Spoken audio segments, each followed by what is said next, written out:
La puerta se abrió apenas una rendija, y el rostro de mi hija Mariela apareció detrás de ella como una barrera de hielo. Sus ojos, que una vez me miraron con admiración infantil, ahora me atravesaban con desprecio puro. El aroma de pavo asado y canela escapaba por esa pequeña abertura, mezclándose con el frío diciembre que me golpeaba la espalda. Las luces navideñas del vecindario parpadeaban a mi alrededor, creando un contraste cruel entre la alegría de la temporada y la amargura que se respiraba en ese umbral. ¿Qué haces aquí, papá? Su voz sonaba cansada, como si mi presencia fuera una molestia más en su día perfecto. No había ni rastro de la niña que solía correr hacia mí gritando «Papi llegó», cuando regresaba del trabajo cada tarde. Levanté la pequeña caja envuelta que traía para mis nietos. El papel dorado temblaba ligeramente en mis manos callosas, las mismas manos que construyeron esta casa ladrillo por ladrillo hace 20 años. Es Nochebuena, Mariela. Pensé que podríamos pasar un rato juntos, como familia. No. La palabra salió de sus labios como una bofetada seca. No puede seguir apareciendo así, sin avisar. Ya hablamos de esto. Detrás de ella escuché las risas de la familia, el tintineo de copas de cristal, la música navideña que solía llenar también mi casa cuando éramos felices, cuando Braulio aún vivía y las cosas tenían sentido. Son mis nietos también, murmuré, sintiendo como las palabras se desvanecían en el aire helado. A través de la rendija pude ver una esquina del árbol de Navidad, el mismo lugar donde solíamos colocar el pesebre que talló mi hermano mayor cuando yo era apenas un muchacho. Mariela abrió más la puerta, pero no para dejarme pasar. Su cuerpo bloqueaba completamente el acceso, como un guardia protegiendo un territorio prohibido. Pude ver detrás de ella la mesa perfectamente decorada con manteles blancos y servilletas rojas, las luces parpadeantes del árbol que yo mismo había colocado en esa esquina tantas navidades atrás, los rostros alegres de una familia que ya no me incluía. La casa que construí con mis propias manos ahora me rechazaba a través de los ojos de mi propia sangre. Álvaro, mi yerno, levantó su copa de vino hacia mí desde el comedor con una sonrisa burlona que no se molestó en disimular. Estaba sentado en la cabecera de la mesa, en el lugar que una vez fue mío, como un rey en su trono usurpado. Sus padres, Esmeralda y Flavio, ocupaban las sillas donde solían sentarse Braulio y yo durante las cenas familiares. Ni siquiera voltearon a mirar hacia la puerta, como si yo fuera un fantasma indigno de su atención. Escúchame bien, dijo Mariela, bajando la voz pero afilando cada palabra como un cuchillo recién forjado. Somos más felices sin ti. Vete de aquí ahora. No arruines esta noche para todos. El silencio que siguió fue ensordecedor. Hasta el viento pareció detenerse para escuchar el sonido de mi corazón quebrándose. Vi a Paulina, mi nieta de 16 años, asomarse curiosa desde la sala con sus ojos grandes y expresivos, tan parecidos a los que tenía Mariela a su edad. Pero Álvaro la jaló del brazo bruscamente para alejarla de la escena, susurrándole algo al oído que la hizo fruncir el ceño y alejarse. Hugo, mi nieto menor de 14 años, ni siquiera sabía que su abuelo estaba en la puerta rogando por un lugar en su propia familia. El frío de diciembre se intensificó, colándose por mi abrigo viejo y recordándome que estaba completamente solo en esta noche que debería ser de unión. Las casas vecinas brillaban con decoraciones navideñas, y a través de sus ventanas se veían familias reunidas, abrazándose, riendo juntas. Todo lo que yo había perdido. Asentí lentamente. No con resignación, sino con una calma extraña que me sorprendió a mí mismo. Está bien, mija. Las palabras salieron de mi boca con una serenidad que no sentía por dentro. Me di vuelta y caminé hacia mi viejo auto estacionado bajo el farol amarillento que parpadeaba de manera intermitente. Cada paso resonaba en el concreto mojado como un martillo golpeando metal, marcando el ritmo de mi humillación. Sentí los ojos de Mariela siguiéndome hasta que cerró la puerta con un golpe seco que cortó definitivamente el hilo invisible que nos unía, el mismo hilo que yo había tejido con años de sacrificio, trabajo y amor incondicional. Me senté en el asiento desgastado del conductor y saqué mi teléfono celular. Mis dedos, entumecidos por el frío y la emoción, temblaron ligeramente mientras marcaba un número que conocía de memoria. Al tercer timbre, una voz profesional y familiar contestó del otro lado. Rosario, soy Evaristo, dije con voz tranquila, mirando hacia la casa donde las siluetas de mi familia se movían felizmente sin mí. Creo que es hora. ¿Estás completamente seguro, Evaristo?, preguntó la abogada con tono serio. Una vez que hagamos esto, no habrá vuelta atrás. Las cosas cambiarán para siempre. Miré hacia la casa donde las luces navideñas brillaban en las ventanas como burlas silenciosas, donde mi familia celebraba sin mí, donde mi propia hija acababa de arrancarme el corazón de cuajo y pisotearlo en el umbral de lo que una vez fue mi hogar. Completamente seguro. Ven ahora, por favor. Perfecto. Estaré ahí en 20 minutos exactos. ¿Tienes las llaves contigo? Sonreí por primera vez en meses mientras palpaba el llavero en mi bolsillo derecho, sintiendo el peso familiar del metal frío. Las he tenido siempre, Rosario. Siempre. Colgué y esperé en silencio, observando cómo la lluvia comenzaba a golpear el parabrisas con gotas cada vez más gruesas. Adentro de la casa, la fiesta continuaba sin interrupciones. Álvaro había subido el volumen de la música, como celebrando mi partida, como si mi ausencia fuera el mejor regalo de Navidad que pudiera recibir. Pero ellos no sabían lo que yo sabía. No sabían lo que mi hermano Braulio había hecho por mí en silencio antes de morir. No sabían que esa casa donde ahora me rechazaban, tenía mi nombre grabado en las escrituras desde hace 15 años. Exactamente 20 minutos después, un auto negro se detuvo detrás del mío bajo la lluvia que ahora caía con fuerza. Rosario bajó con un portafolio de cuero y una expresión seria que conocía bien. Se acercó a mi ventanilla empañada. ¿Listo para recuperar lo que es tuyo?, preguntó, ajustándose el abrigo. Salí del auto y juntos caminamos hacia la puerta principal. Esta vez, no iba a tocar el timbre como un mendigo pidiendo limosna en su propia casa. Esta vez, iba a usar mis llaves. Si alguna vez has sentido que tu propia familia te dejó de lado, que te convirtieron en un extraño en tu propia historia, entonces entenderás por qué lo que hice a continuación cambió todo para siempre. La llave giró suavemente en la cerradura, produciendo ese clic familiar que había escuchado miles de veces a lo largo de 20 años.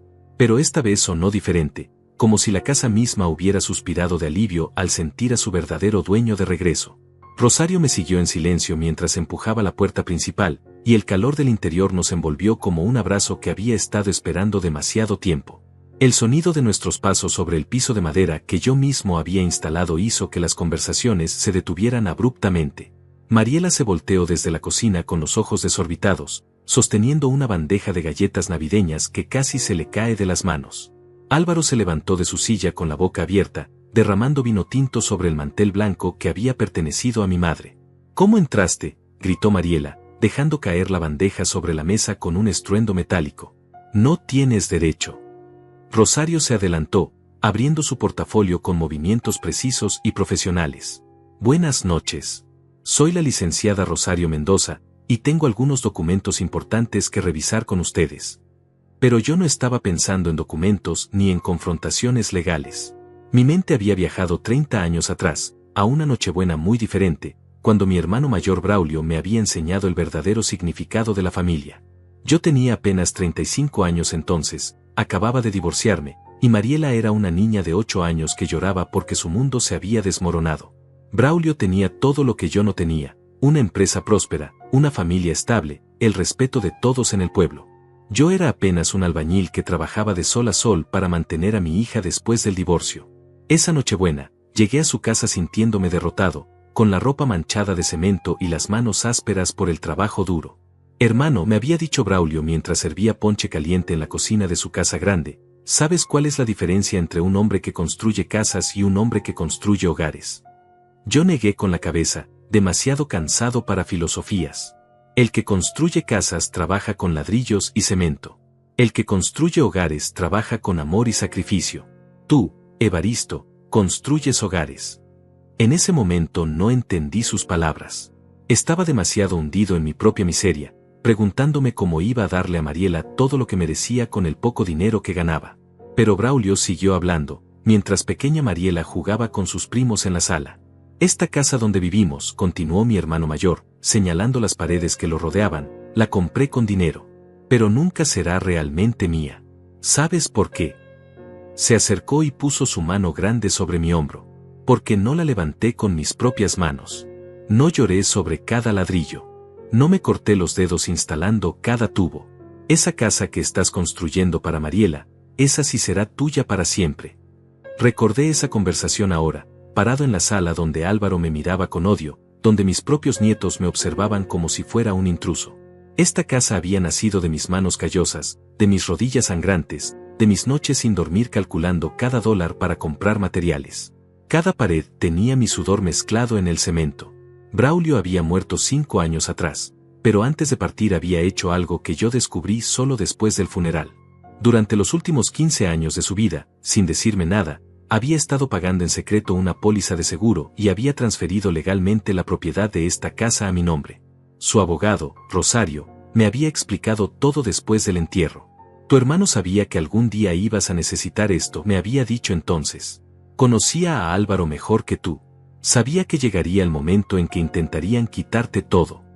En aquel momento pensé que Braulio exageraba. Mariela era mi niña, mi princesa. Jamás me haría daño. Pero mi hermano mayor había visto algo que yo me negaba a aceptar. Mi hija estaba cambiando, influenciada por un hombre que veía en mí solo un obstáculo para sus ambiciones. Papá, ¿qué está pasando?, preguntó Paulina con voz temblorosa, acercándose desde la escalera.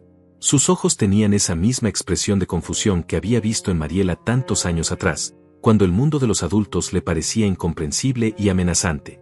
Quédate donde estás, le gritó Álvaro, pero yo di un paso hacia mi nieta. Ven acá, Paulina, dije con voz suave. Ella me miró, luego miró a sus padres, claramente dividida entre dos lealtades. Finalmente, con pasos vacilantes, se acercó hasta donde yo estaba. ¿Por qué mamá está tan enojada?, susurró, lo suficientemente bajo para que solo yo pudiera escuchar. A veces los adultos nos confundimos, mija, pero todo va a estar bien. Le acaricié el cabello, y por un momento sentí la misma ternura que había sentido cuando Mariela tenía su edad, cuando me veía como su héroe, cuando corrían hacia mí cada vez que tenía miedo. Rosario había terminado de organizar sus documentos sobre la mesa del comedor, desplazando los platos y copas navideñas. Señor Álvaro, señora Mariela, necesito que revisen estos papeles cuidadosamente. No vamos a revisar nada, declaró Álvaro, cruzándose de brazos. Este hombre no tiene derecho a estar aquí. Voy a llamar a la policía. Por favor, hágalo, respondió Rosario con una sonrisa tranquila. Será interesante explicarles por qué está amenazando al dueño legal de esta propiedad. Vi cómo el color se drenaba del rostro de Mariela. Sus ojos se movían entre los documentos que Rosario había desplegado y mi cara, buscando alguna explicación que no llegaba. Hugo, mi nieto menor, había bajado silenciosamente y se quedó parado junto a la escalera, observando toda la escena con la curiosidad típica de un adolescente. Eso es imposible, murmuró Mariela. Esta casa, nosotros vivimos aquí. Tú te fuiste después del divorcio. Me fui de esta casa porque quería darte espacio para que fueras feliz con Álvaro, respondí, sintiendo como cada palabra pesaba como plomo en mi garganta. Pero nunca dejé de ser el dueño. Tu tío Braulio se aseguró de eso. La mención del nombre de mi hermano hizo que Mariela se tambaleara ligeramente. Ella había adorado a Braulio, lo había visto como el padre próspero y exitoso que yo nunca pude ser. Nunca supo que él había usado su dinero para protegerme, para asegurar que yo tuviera algo sólido bajo los pies cuando llegara el momento difícil. Si alguna vez tuviste un hermano mayor que te protegió cuando eras vulnerable, que vio peligros que tú no podías ver, entonces entenderás por qué esa noche cambió el rumbo de todo lo que creía sobre mi familia. Los años que siguieron a esa revelación fueron como ver a mi propia hija transformarse en una extraña. Al principio, después de aquella Nochebuena cuando Rosario mostró los documentos, Mariela había intentado disculparse. Llegaba a mi pequeño apartamento con lágrimas en los ojos, prometiendo que las cosas serían diferentes, que Álvaro había cambiado, que todo volvería a ser como antes. Pero yo ya había aprendido a leer entre líneas, a notar las llamadas telefónicas que interrumpían nuestras conversaciones, los mensajes de texto que la ponían nerviosa. El primer signo real de desprecio llegó 6 meses después. Estaba en la cocina de la casa preparando el almuerzo para mis nietos cuando Álvaro entró con esa sonrisa falsa que había perfeccionado a lo largo de los años. Se acercó a mí como si fuéramos viejos amigos, pero sus ojos decían otra cosa completamente diferente. Evaristo, comenzó, apoyándose casualmente contra el refrigerador que yo había comprado e instalado. He estado pensando en algunas mejoras para la casa. Renovaciones que podrían aumentar significativamente su valor. Seguí cortando verduras sin mirarlo. ¿Qué tipo de renovaciones? Bueno, esta cocina está un poco anticuada, ¿no crees? Podríamos modernizarla completamente. Piso nuevo, gabinetes nuevos, electrodomésticos de acero inoxidable. Estoy hablando de una inversión de unos $30,000. Me detuve y lo miré directamente. ¿$30,000 de dónde? Su sonrisa se amplió, pero se volvió más fría.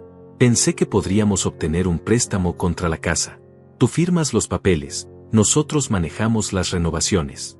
Todo muy simple. Ahí fue cuando entendí realmente con quién estaba tratando.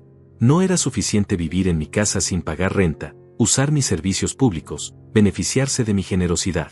Ahora quería endeudarse usando mi propiedad como garantía. Quería convertir mi casa en su billetera personal.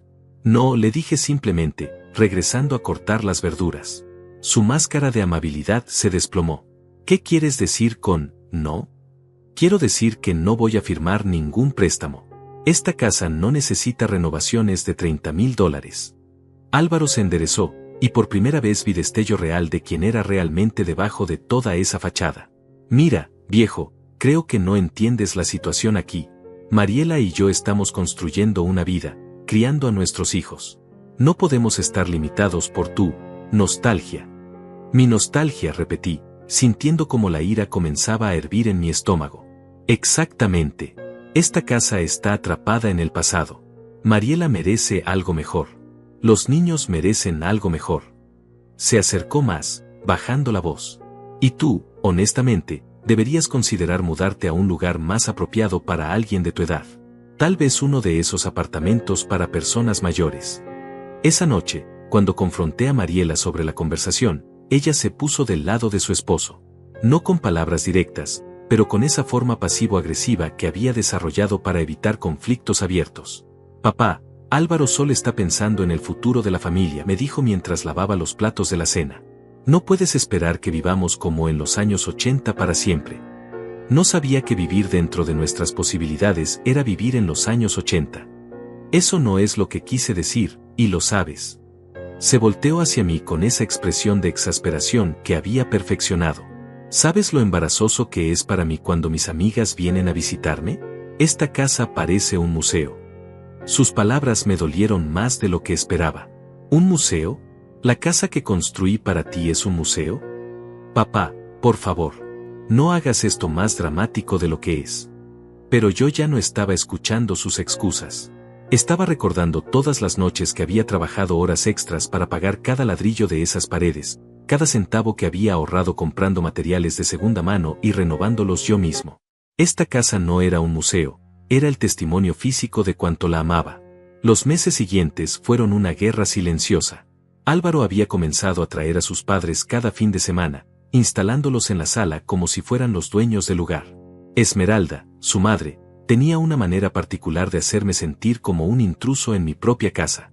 Reorganizaba mis cosas, cambiaba la temperatura del aire acondicionado sin preguntarme, incluso llegó a sugerir que mi habitación sería perfecta para su futuro cuarto de costura. Evaristo necesita menos espacio, le había dicho a Mariela una tarde, pensando que yo no podía escucharla desde la cocina. A su edad, realmente no necesita una habitación tan grande. Podríamos dividirla en dos, una oficina para Álvaro y mi cuarto de costura. Mariela no había defendido mi derecho a mi propia habitación. Simplemente había murmurado algo sobre considerarlo. Flavio, el padre de Álvaro, era aún peor. Era un hombre que había heredado el negocio de su padre y nunca había trabajado realmente con sus manos en su vida. Tenía esa arrogancia particular de quienes nacieron con privilegios pero se convencen de que los merecían por sus propios méritos. Evaristo me había dicho un domingo mientras veíamos fútbol en mi sala, ¿nunca pensaste en vender esta casa y mudarte a algo más manejable? Con el mercado inmobiliario actual, podrías sacar fácilmente $200,000. Podrías comprar un apartamento cómodo y aún te quedarían $70,000 para tu jubilación. La calculadora en su cabeza era transparente. Si yo vendía la casa por $200,000 y me mudaba a un apartamento de $130,000, él sabía exactamente dónde Álvaro esperaba que terminaran esos $70,000 restantes. No estoy interesado en vender, le había respondido. Pero piénsalo prácticamente. ¿Qué vas a hacer con toda esta casa cuando estés realmente viejo? ¿Quién va a cuidar el jardín? ¿Quién va a reparar las cosas cuando se rompan? Sus preguntas estaban diseñadas para sembrar dudas, para hacerme sentir como una carga, como alguien que se aferraba irresponsablemente a algo demasiado grande para él. Pero lo que él no entendía era que esta casa no era solo una propiedad para mí. Era la prueba de que un hombre simple, con manos trabajadoras y un corazón honesto, podía construir algo duradero para su familia. El punto de quiebre llegó cuando descubrí que Álvaro había estado contactando agentes inmobiliarios sin mi conocimiento. Paulina, mi nieta, me lo contó accidentalmente una tarde cuando regresé temprano del trabajo. Abuelo, ¿es cierto que nos vamos a mudar a una casa más grande?, me preguntó mientras hacía su tarea en la mesa del comedor. Mi sangre se enfrió. ¿Quién te dijo eso? Papá estaba hablando por teléfono con un señor sobre vender la casa. Dijo que con el dinero podríamos comprar algo mejor en el lado norte de la ciudad. Esa noche confronté a Álvaro directamente. Lo encontré en el garaje, revisando algo en su teléfono. ¿Estás tratando de vender mi casa?, le pregunté sin preámbulos. Ni siquiera tuvo la decencia de parecer sorprendido o avergonzado. Solo estoy explorando opciones, Evaristo. Es lo que cualquier hombre responsable haría. Cualquier hombre responsable no intentaría vender la casa de otro. Técnicamente es la casa de Mariela también, respondió, guardando su teléfono en el bolsillo. Y ella está de acuerdo conmigo en que necesitamos un cambio. Si alguna vez has sentido que la gente que debería protegerte está conspirando para despojarte de todo lo que has construido, entonces entenderás por qué esa conversación me hizo tomar la decisión más difícil de mi vida. La traición definitiva llegó en una tarde lluviosa de octubre, exactamente 2 meses antes de aquella Nochebuena que cambiaría todo. Yo había salido temprano del trabajo porque tenía una cita médica, algo rutinario que había programado semanas atrás. Regresé a casa alrededor de las 3 de la tarde, pensando que tendría la casa para mí solo hasta que los niños regresaran de la escuela. Al abrir la puerta principal, escuché voces en la sala. No eran las voces familiares de mi familia, sino voces extrañas, profesionales, hablando sobre metros cuadrados y valores de mercado. Me quedé inmóvil en el pasillo, con el corazón latiendo tan fuerte que temí que pudieran escucharlo. Esta propiedad tiene un excelente potencial, decía una voz masculina desconocida. Con la ubicación y el tamaño del lote, fácilmente podríamos estar hablando de $250,000, posiblemente $300,000 con algunas renovaciones menores. Eso es exactamente lo que pensábamos, respondió la voz de Álvaro. El propietario actual digamos que es una persona mayor que ya no puede manejar una propiedad de este tamaño. Me acerqué sigilosamente por el pasillo hasta poder ver una esquina de la sala. Había 3 personas que no conocía, un hombre trajeado con una tablet en la mano, una mujer elegante con un portafolio de cuero, y otro hombre más joven que tomaba fotografías de las paredes, los techos, las ventanas. Mariela estaba sentada en el sofá que yo había comprado cuando ella tenía 15 años, asintiendo mientras el agente inmobiliario hablaba sobre estrategias de venta y tiempos de mercado. Su expresión era de concentración absoluta, como si estuviera planeando las vacaciones de su vida. ¿Cuál es la situación legal exacta?, preguntó la mujer elegante, consultando algo en su portafolio. Es un poco complicada, admitió Álvaro, y pude ver cómo se pasaba la mano por el cabello, su gesto nervioso característico. El título está a nombre de mi suegro, pero él sufre de confusión mental, demencia temprana. No puede tomar decisiones importantes por sí mismo. Mi mundo se desplomó. Álvaro acababa de mentir sobre mi salud mental a profesionales del sector inmobiliario. Me quedé paralizado, sintiendo como cada palabra era como un puñal directo al corazón. Entiendo, dijo el agente principal, tomando notas en su tablet. ¿Tienen algún tipo de poder legal para actuar en su nombre? Estamos en el proceso de obtenerlo, respondió Mariela con una voz que apenas reconocí. Era fría, calculadora, completamente diferente a la hija que había criado. Nuestro abogado dice que con la documentación médica adecuada, debería ser sencillo. ¿Documentación médica? El agente levantó una ceja. Sí, ya tenemos citas programadas con especialistas, mintió Álvaro sin vacilar. Su comportamiento ha sido cada vez más errático. Olvida cosas, se confunde con fechas, a veces no nos reconoce. Cada mentira era más elaborada que la anterior. Me di cuenta de que no era algo improvisado, habían estado planeando esto durante meses, construyendo una narrativa completa sobre mi supuesta incapacidad mental. El doctor Jeremías Vargas ya ha expresado su preocupación, agregó Mariela, nombrando a un médico que yo ni siquiera conocía. Dice que es solo cuestión de tiempo antes de que necesite cuidado especializado. Perfecto, dijo la mujer elegante. Una vez que tengan la documentación legal necesaria, podemos comenzar el proceso inmediatamente. Con el mercado actual, esta propiedad se vendería en menos de 30 días. El joven fotógrafo había terminado su trabajo y estaba guardando su equipo. ¿Quieren que programe una sesión profesional para las fotos del listado? Todavía no, respondió Álvaro. Necesitamos resolver algunos asuntos legales primero, pero definitivamente los contactaremos pronto. Escuché sus pasos acercándose hacia la puerta y me alejé rápidamente, subiendo las escaleras en silencio. Desde la ventana de mi habitación los vi salir, estrechando manos, intercambiando tarjetas de presentación, hablando sobre comisiones y fechas de cierre. Cuando finalmente se fueron, bajé y confronté a Mariela directamente. Ella estaba en la cocina, preparando café como si nada hubiera pasado, como si no acabara de planear vender mi casa mientras inventaba historias sobre mi salud mental. ¿Demencia?, le pregunté, plantándome frente a ella con los brazos cruzados. Se sobresaltó tanto que derramó café sobre la encimera. Sus ojos se llenaron de pánico, pero rápidamente lo reemplazó con esa expresión defensiva que había perfeccionado. ¿Cómo puedes? ¿Estabas escuchando? En mi propia casa, sí, estaba escuchando. ¿Demencia, Mariela? ¿En serio? Papá, puedo explicártelo. Explícame entonces cómo tu padre, que trabaja 40 horas a la semana, maneja sus propias finanzas, cocina, limpia y cuida de sus nietos, sufre de demencia. No es sobre demencia real, comenzó, pero se detuvo al darse cuenta de lo que acababa de admitir. Ah, entonces admites que es mentira. No es mentira. Es una estrategia legal. Álvaro dice que es la única manera de... ¿De qué? ¿De robarme mi casa? No es robar, gritó, golpeando la encimera con la palma de la mano. Es pensar en el futuro. Es ser prácticos. Tú no puedes vivir aquí para siempre, papá. ¿Qué va a pasar cuando realmente no puedas cuidarte? Esa decisión es mía, no tuya. Pero las consecuencias son nuestras. Su voz se quebró ligeramente. ¿Sabes cuánto cuesta el cuidado de ancianos? ¿Sabes lo que pasaría con esta casa si necesitas atención médica especializada? Los hospitales se quedarían con todo. Ahí estaba la verdadera motivación. No era preocupación por mi bienestar, era miedo a perder su herencia. Así que decidiste acelerar el proceso, dije con voz tranquila.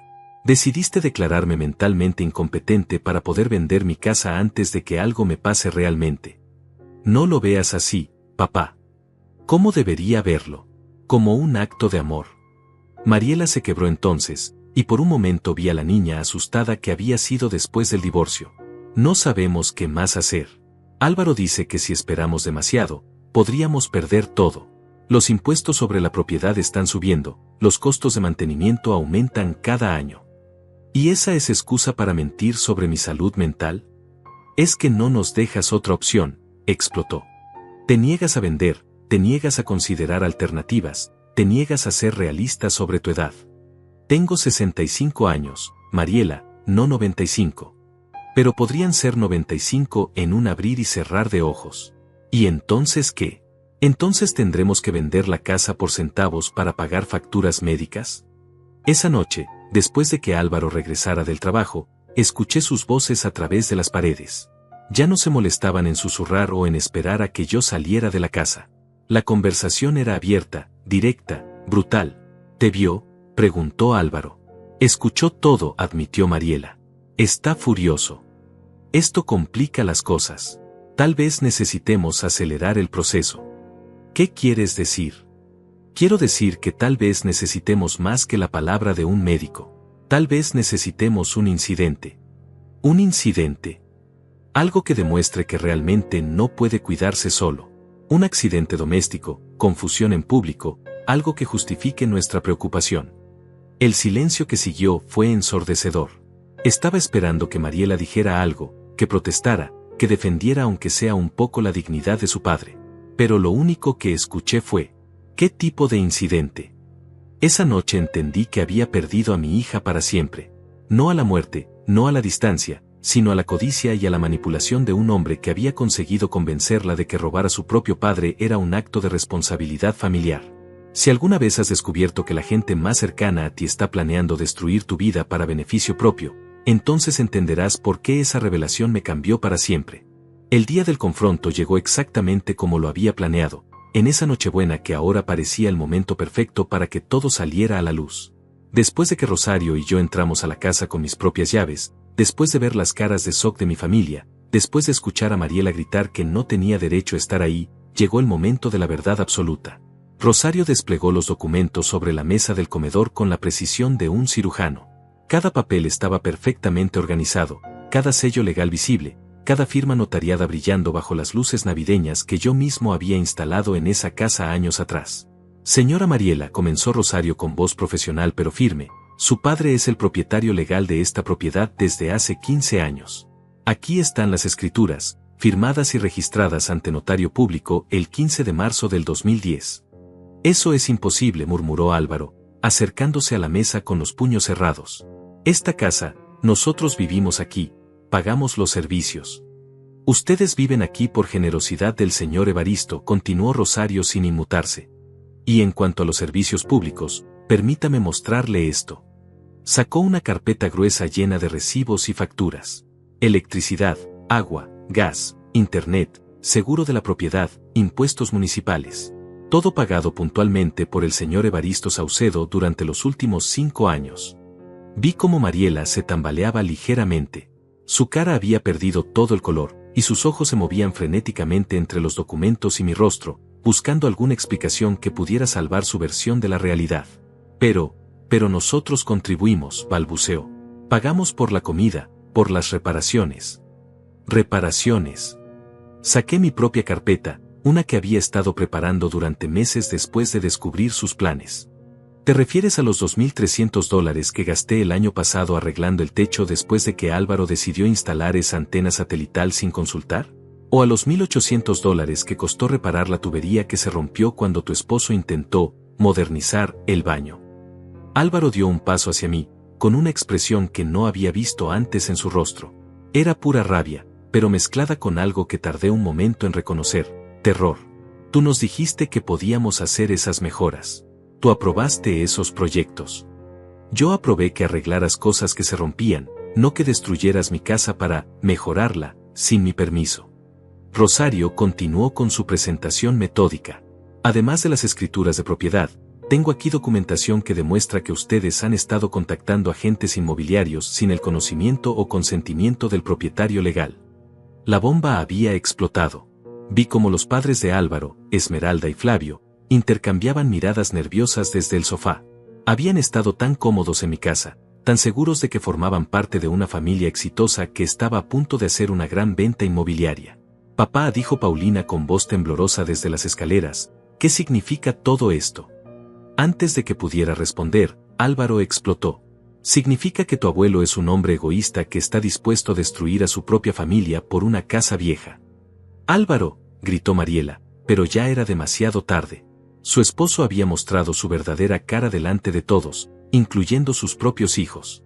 ¿Egoísta?, repetí, sintiendo como la ira que había estado conteniendo durante meses finalmente encontraba su voz.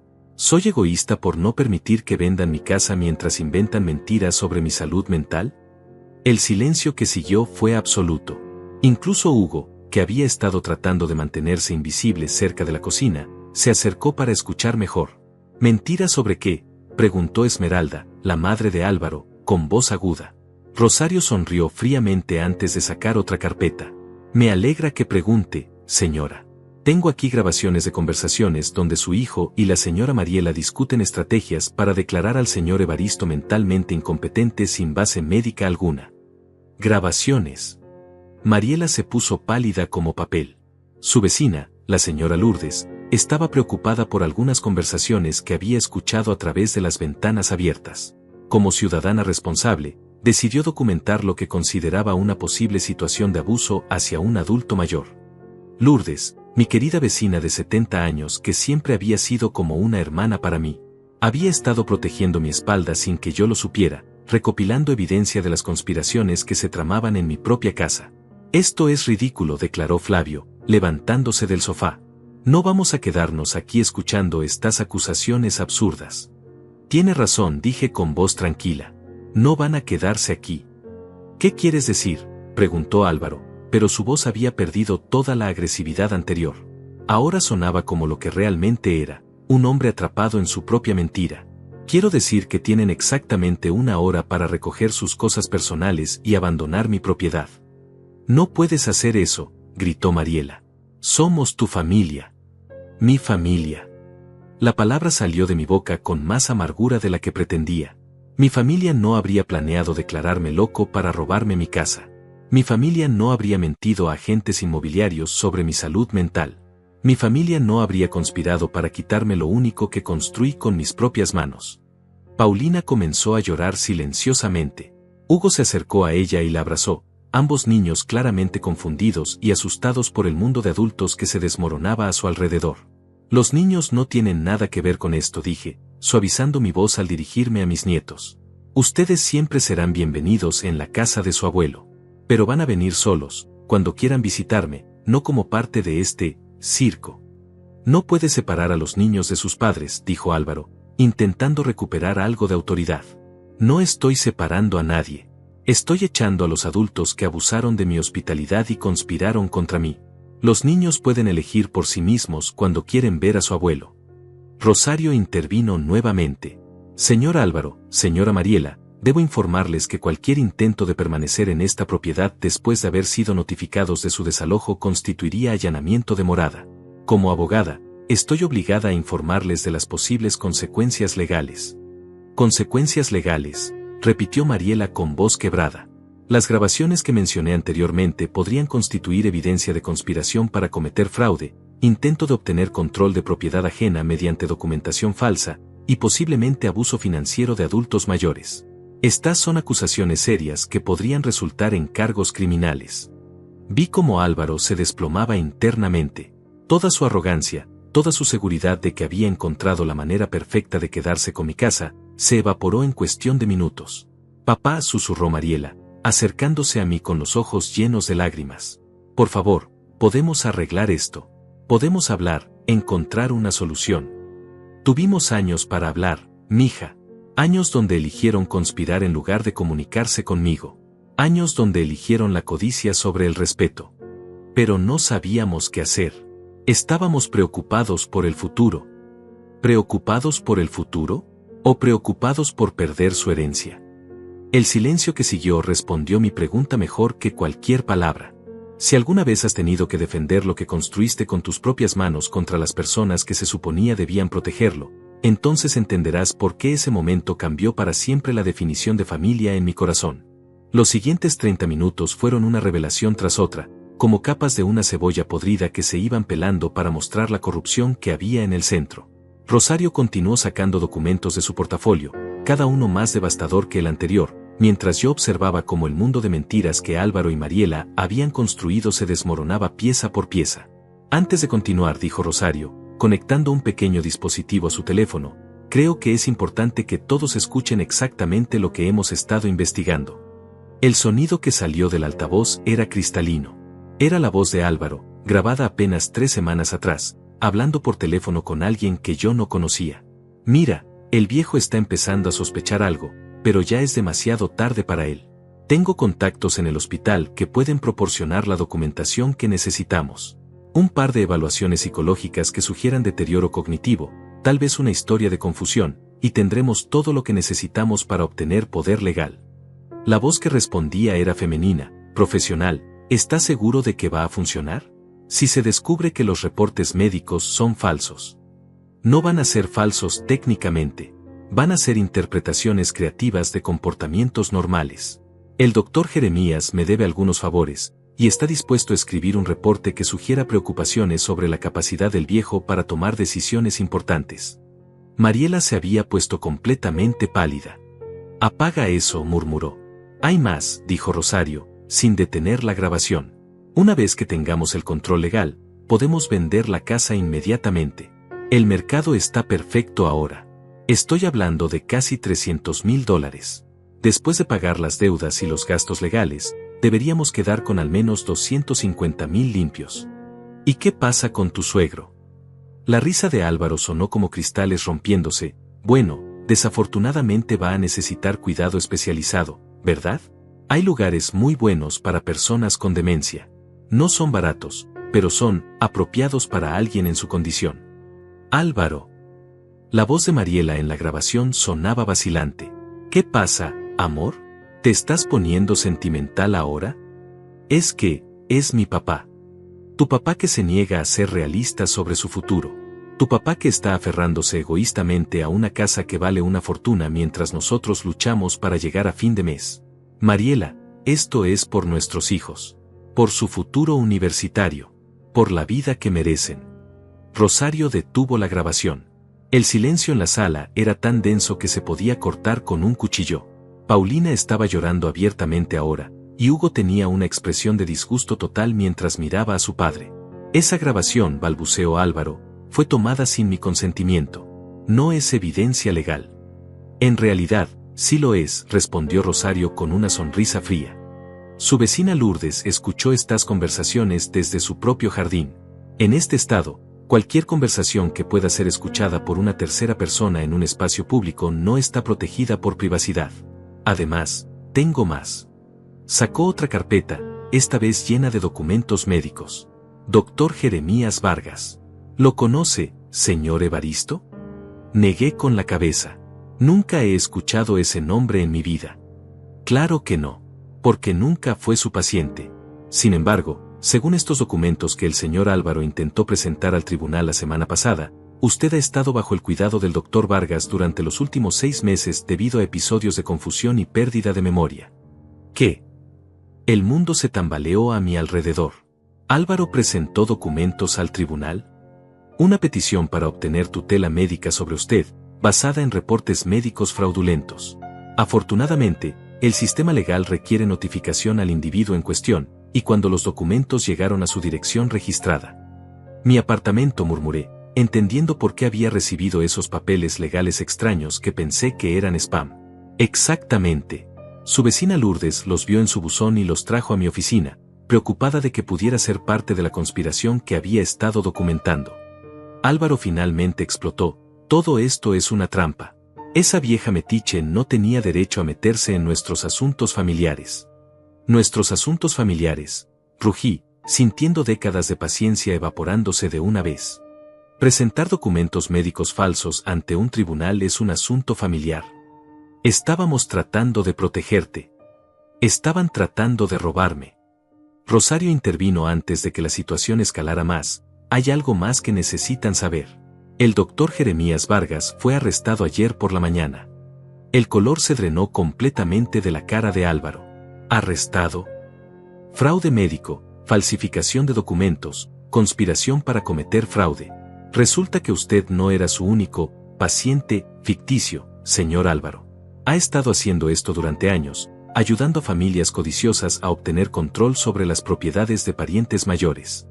No sabía que estaba haciendo eso con otras personas, protestó Álvaro débilmente. Pero sí sabía que estaba falsificando reportes médicos sobre mi cliente, replicó Rosario. Y eso lo convierte en cómplice de fraude médico y conspiración. Mariela se desplomó en una silla, con las manos cubriéndose la cara. Dios mío, ¿qué hemos hecho? Han intentado cometer fraude, dije con voz fría. Han conspirado para declararme mentalmente incompetente. Han intentado robar mi casa usando documentos médicos falsos. Han mentido a agentes inmobiliarios, han planeado internarme en un asilo basándose en diagnósticos inventados. Pero no lo hicimos por malicia, lloró Mariela. Lo hicimos porque estábamos desesperados. ¿Desesperados por qué? Por los $70,000 en deudas de tarjetas de crédito que acumularon comprando cosas que no podían pagar. Saqué mi propia carpeta, llena de estados de cuenta que había estado recopilando. ¿Por el préstamo de $35,000 que Álvaro sacó para comprar ese auto deportivo? ¿Por los $20,000 que gastaron en esas vacaciones a Europa el año pasado? ¿Cómo sabes? Comenzó Álvaro. Porque vivo en esta casa, idiota. Porque veo el correo que llega. Porque escucho las llamadas de cobradores que reciben cada semana. Rosario continuó desplegando evidencia. Según estos documentos financieros, el señor Álvaro y la señora Mariela tienen una deuda total de aproximadamente $125,000 en tarjetas de crédito, préstamos personales y financiamiento de automóviles. Esas son deudas normales, protestó Álvaro. Todo el mundo tiene deudas. Todo el mundo no conspira para robar la casa de su suegro para pagar esas deudas, respondí. Flavio y Esmeralda se habían levantado del sofá y estaban recogiendo sus abrigos. Nosotros no sabíamos nada de esto, murmuró Esmeralda. Álvaro, ¿no nos dijiste que? Ustedes sabían perfectamente, explotó, sintiendo años de humillación convertirse en furia. Ustedes sugerían constantemente que yo vendiera la casa. Ustedes hablaban de casas de retiro y apartamentos para ancianos cada vez que venían aquí. Eso éramos solo conversación, protestó Flavio débilmente. Era condicionamiento psicológico, corrigió Rosario. Técnica clásica para hacer que una víctima de abuso financiero crea que las decisiones abusivas son normales y necesarias. Hugo finalmente habló, su voz temblorosa pero clara. Papá, ¿realmente ibas a enviar al abuelo a un asilo? Álvaro no pudo mirarlo a los ojos.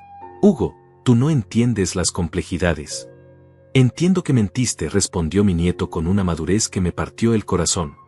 Entiendo que ibas a lastimar al abuelo para conseguir dinero. Paulina se acercó a mí y me tomó la mano. Abuelo, yo no sabía nada de esto. Te lo juro. Lo sé, mija, le dije, apretando su mano. Ustedes no son responsables de las decisiones de sus padres.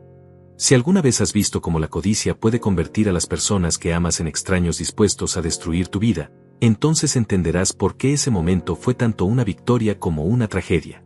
La hora que les había dado para recoger sus cosas se convirtió en la experiencia más surrealista de mi vida. Observé a mi propia hija moverse por la casa como una sonámbula, metiendo ropa en maletas mientras las lágrimas corrían silenciosamente por sus mejillas.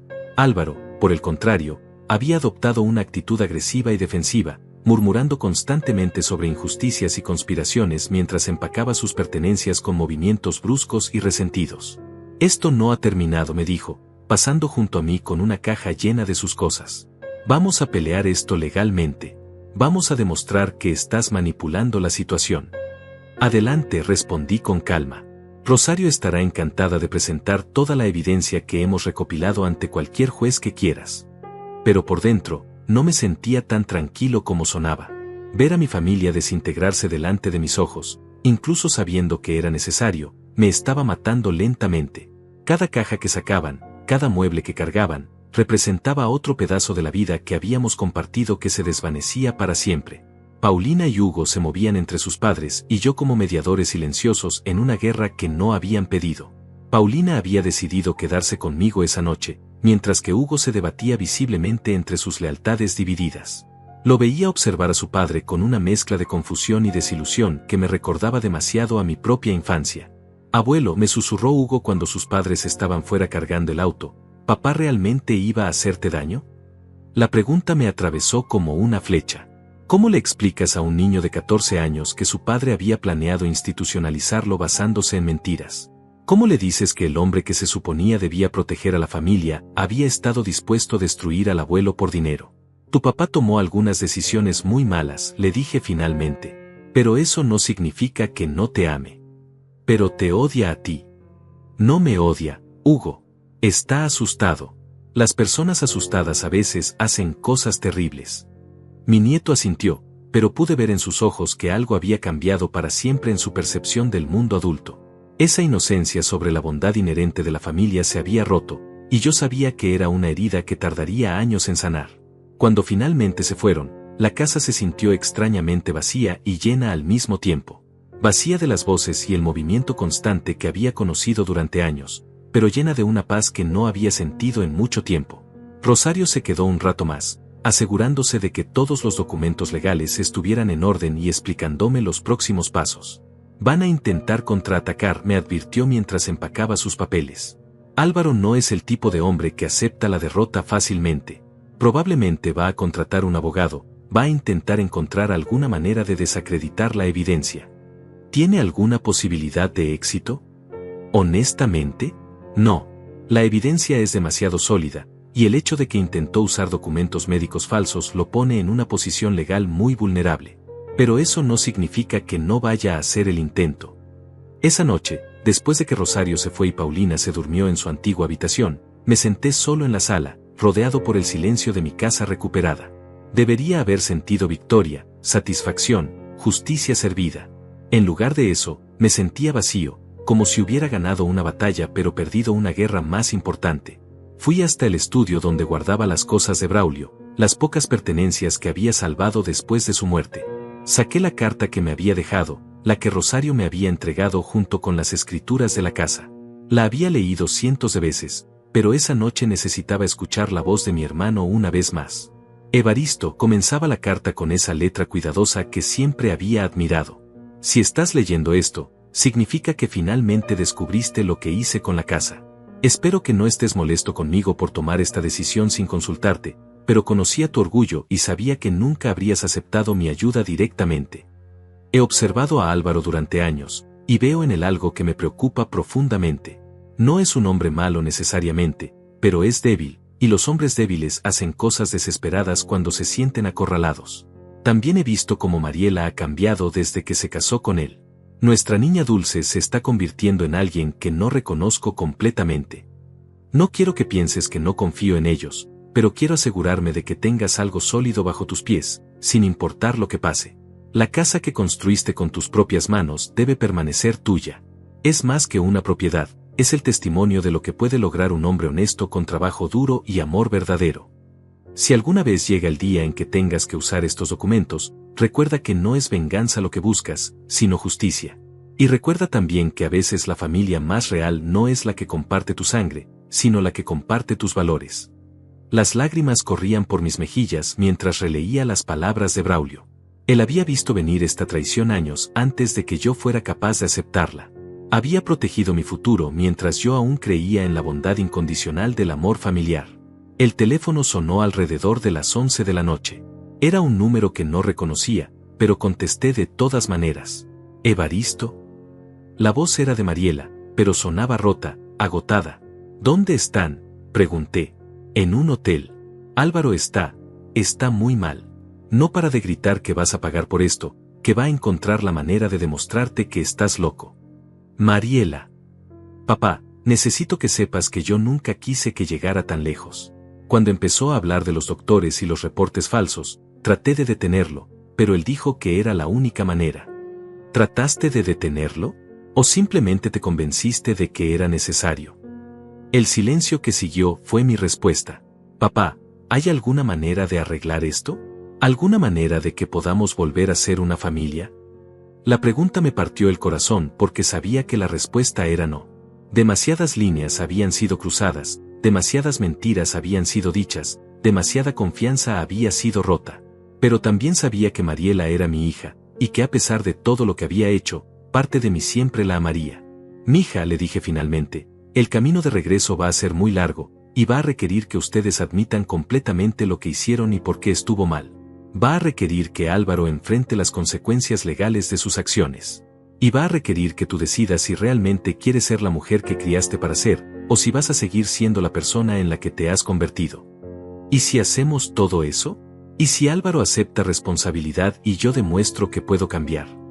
Miré alrededor de mi casa silenciosa, pensando en todos los años de trabajo y sacrificio que representaba, pensando en la carta de Braulio y en la sabiduría que había tratado de enseñarme.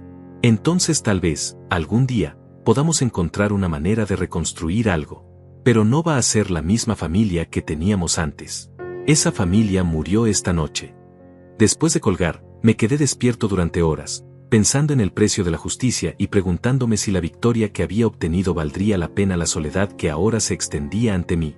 Si alguna vez has tenido que elegir entre protegerte y proteger a las personas que te han traicionado, entonces entenderás por qué esa noche fue la más larga de mi vida.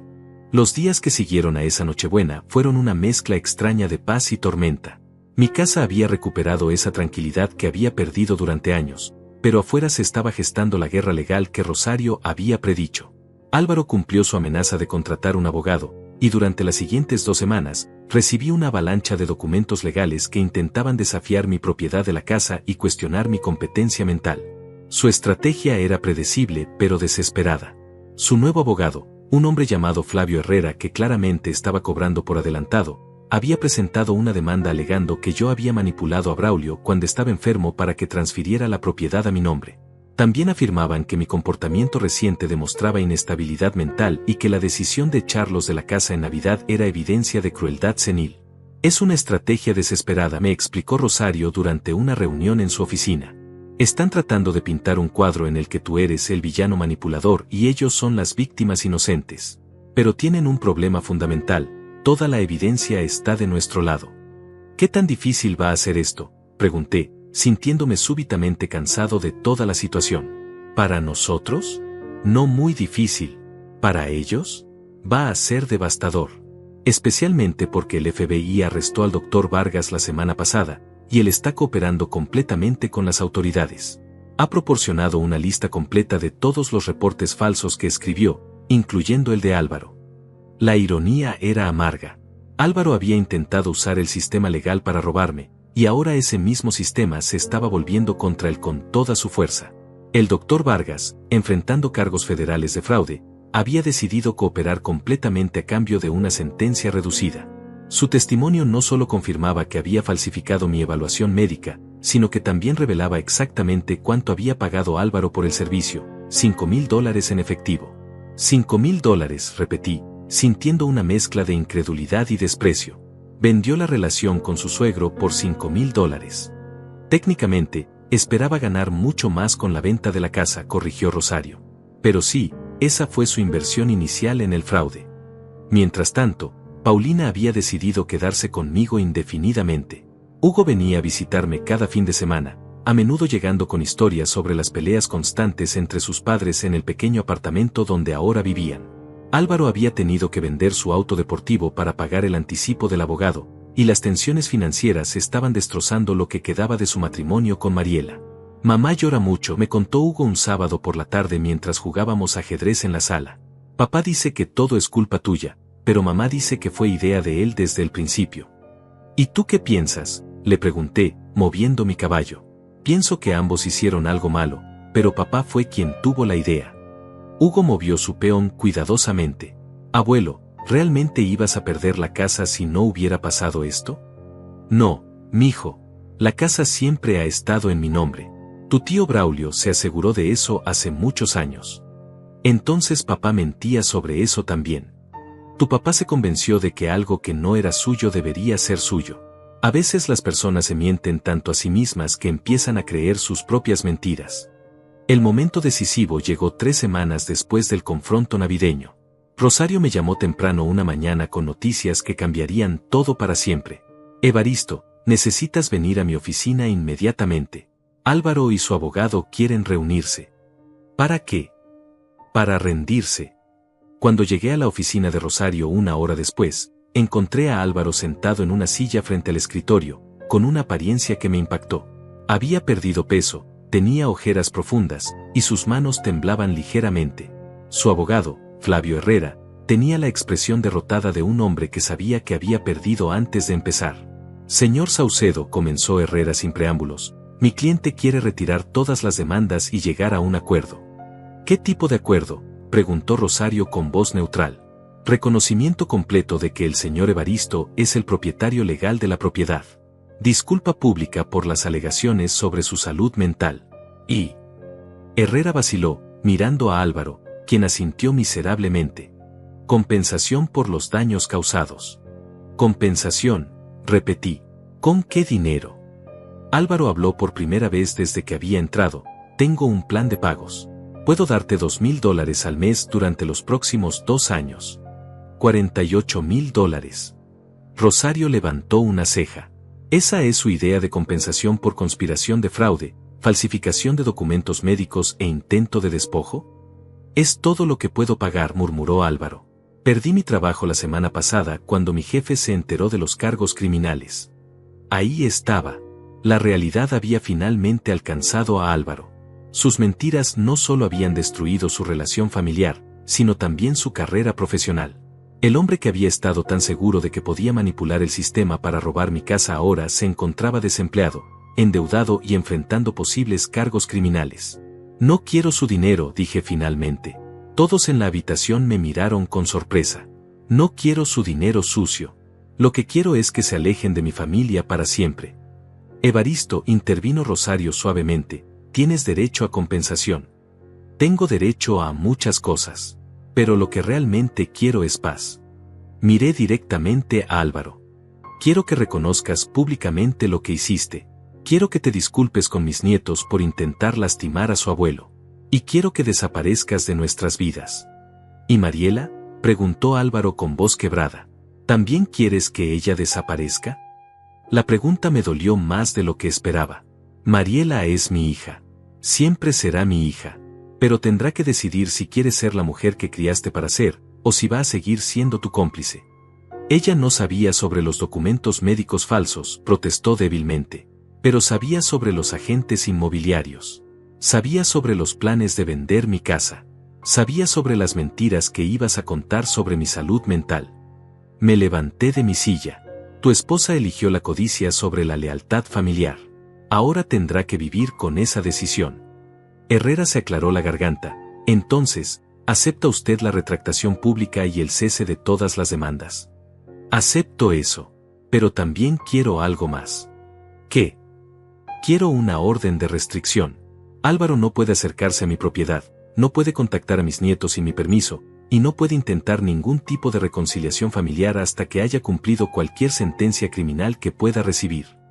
Álvaro se desplomó en su silla. ¿Una orden de restricción? Pero, mis hijos. Tus hijos pueden visitarme cuando quieran. Pero tú has perdido ese privilegio. Evaristo, por favor. No. Mi voz sonó más firme de lo que me sentía por dentro. Tuviste años para ser un hombre honesto. Elegiste ser un estafador. Ahora vives con las consecuencias. 2 horas después, todos los documentos estaban firmados. Álvaro había reconocido oficialmente su culpabilidad, había retirado todas sus demandas, y había aceptado la orden de restricción. Cuando salió de la oficina de Rosario, parecía un hombre roto, pero yo no sentía compasión por él. Si alguna vez has tenido que usar el sistema legal para protegerte de tu propia familia, entonces entenderás por qué esa victoria se sintió más como un funeral que como una celebración. 6 meses después de esa reunión en la oficina de Rosario, mi vida había encontrado un ritmo completamente nuevo. La casa que había recuperado ya no se sentía como un campo de batalla, sino como el hogar que siempre había sido destinado a ser. Paulina había decidido quedarse conmigo permanentemente, trasladándose oficialmente y cambiando su escuela para estar más cerca. Hugo venía todos los fines de semana y la mayoría de las tardes después de clases, convirtiendo la casa en un lugar lleno de vida joven otra vez. La transformación más notable había sido en mí mismo. Por primera vez en años, me despertaba cada mañana sin esa sensación de ansiedad que había sido mi compañera constante. Ya no tenía que preocuparme por conversaciones susurradas o planes secretos siendo tramados en mi propia casa. La paz que había recuperado era algo que no sabía cuánto había echado de menos hasta que la tuve de vuelta. Álvaro había sido sentenciado a 2 años de libertad condicional y 300 horas de servicio comunitario por su participación en el esquema de fraude médico. El juez había sido particularmente severo debido a que el crimen involucraba abuso financiero de un adulto mayor, algo que la ley tomaba muy en serio. También había sido obligado a pagar una multa de $25,000, dinero que claramente no tenía, lo que resultó en un plan de pagos que se extendería por los próximos 5 años. Mariela había intentado contactarme varias veces durante esos meses. Al principio, las llamadas eran defensivas, llenas de justificaciones e intentos de minimizar lo que había pasado. Pero gradualmente, conforme la realidad de su situación se asentaba, el tono había cambiado. La última vez que hablamos, 3 semanas atrás, finalmente había pronunciado las palabras que había estado esperando escuchar durante meses. Papá, me equivoqué. Me equivoqué terriblemente, y lo siento. No había sido una disculpa perfecta. Aún había matices de culpar a Álvaro por influenciarla, aún había intentos de justificar algunas de sus acciones como preocupación genuina por mi futuro. Pero era un comienzo, y por primera vez en mucho tiempo, sentí que tal vez mi hija real, la que había criado con tanto amor, aún existía debajo de la mujer codiciosa en la que se había convertido. ¿Vas a perdonar a mamá?, me había preguntado Paulina una noche mientras preparábamos la cena juntos. Era una pregunta que había estado evitando responder, incluso para mí mismo. El perdón es complicado, mija, le había respondido. No es como un interruptor que puedes encender y apagar. Es un proceso. Pero la amas. Siempre voy a amar a tu mamá. Pero amor y confianza son cosas diferentes. El amor puede sobrevivir casi cualquier cosa, pero la confianza, esa tiene que ser ganada de nuevo, ladrillo por ladrillo, día por día. Hugo, por su parte, había madurado años en esos meses. La experiencia de ver a su familia desmoronarse por la codicia había cambiado su perspectiva sobre muchas cosas. A menudo lo encontraba sentado en el estudio de Braulio, leyendo los libros que mi hermano había dejado, haciendo preguntas sobre valores, integridad y lo que significaba ser un hombre honesto. Abuelo, me había dicho la semana anterior, ¿cómo supiste que tenías razón? ¿Cómo supiste que no eras tú el que estaba siendo egoísta? Era una pregunta profunda viniendo de un chico de 14 años. Porque nunca traté de quitarle nada a nadie, le había respondido. Solo estaba protegiendo lo que había construido con mis propias manos. Hay una diferencia entre defender lo que es tuyo y tratar de tomar lo que pertenece a otros. ¿Y si mamá y papá realmente necesitaban el dinero? Entonces deberían haber venido a mí honestamente y pedido ayuda. Una familia real no conspira y miente. Una familia real se sienta en la mesa y habla sobre los problemas. El punto de inflexión emocional llegó en el cumpleaños de Braulio, 5 meses después del confronto navideño. Como cada año desde su muerte, fui al cementerio a visitarlo, pero esta vez llevé a Paulina y Hugo conmigo. Quería que conocieran la historia completa de lo que su tío abuelo había hecho por nosotros. Tu tío Braulio sabía algo que yo tardé años en entender, les dije mientras estábamos parados frente a su tumba. Sabía que la familia real no es solo la gente que comparte tu sangre. Es la gente que está dispuesta a protegerte, que está dispuesta a sacrificarse por ti, que está dispuesta a hacer lo correcto incluso cuando es difícil. Como tú hiciste por nosotros, dijo Hugo suavemente. Como él hizo por mí, corregí, tocando la lápida de mármol. Braulio vio venir esta traición años antes de que yo fuera capaz de aceptarla. Me protegió cuando yo era demasiado confiado para protegerme a mí mismo. Paulina puso flores frescas en la tumba. ¿Crees que está orgulloso de lo que hiciste? Sonreí, sintiendo una calidez en el pecho que no había sentido en mucho tiempo. Creo que está orgulloso de que finalmente aprendí la lección que trató de enseñarme. Esa noche, de regreso en casa, tomé una decisión que había estado considerando durante semanas. Llamé a Rosario y le pedí que viniera el fin de semana siguiente. Tenía algunos documentos que quería preparar. ¿Qué tipo de documentos?, preguntó. Un testamento nuevo. Y algo más. El sábado siguiente, con Paulina y Hugo presentes como testigos, firmé los papeles que convertían oficialmente a mis 2 nietos en los propietarios conjuntos de la casa, efectivo inmediatamente tras mi muerte. Pero más importante, establecí un fideicomiso que les aseguraría fondos para la universidad y para comenzar sus propias vidas, independientemente de las decisiones financieras que sus padres pudieran tomar en el futuro. Abuelo, dijo Paulina con lágrimas en los ojos, no tienes que hacer esto. No lo estoy haciendo porque tenga que hacerlo, le expliqué. Lo estoy haciendo porque ustedes han demostrado que entienden el valor real de la familia. Han demostrado que son dignos de confianza, que son leales, que son honestos. ¿Y mamá?, preguntó Hugo. ¿Ella no recibe nada? Tu mamá tendrá que ganarse su lugar en esta familia otra vez, respondí honestamente. Si demuestra que puede cambiar realmente, si demuestra que puede ser la mujer que criaste para ser, entonces tal vez podamos reconstruir algo. Pero ustedes dos son mi prioridad ahora. 3 semanas después de esa ceremonia de documentos, Mariela apareció en mi puerta. No había llamado antes, no había enviado mensaje de texto. Simplemente estaba ahí, parada en el umbral con los ojos rojos y una expresión de humildad genuina que no había visto en años.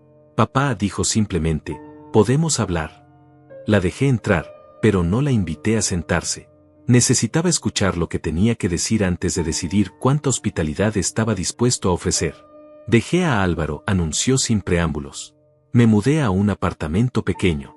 Conseguí un trabajo en una oficina del centro. Estoy tratando de reconstruir mi vida desde cero. ¿Por qué?, pregunté.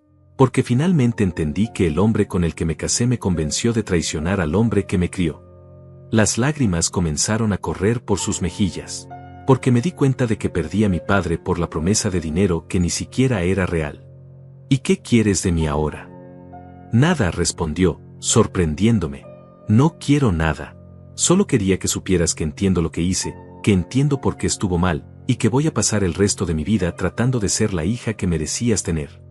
Nos quedamos en silencio durante varios minutos.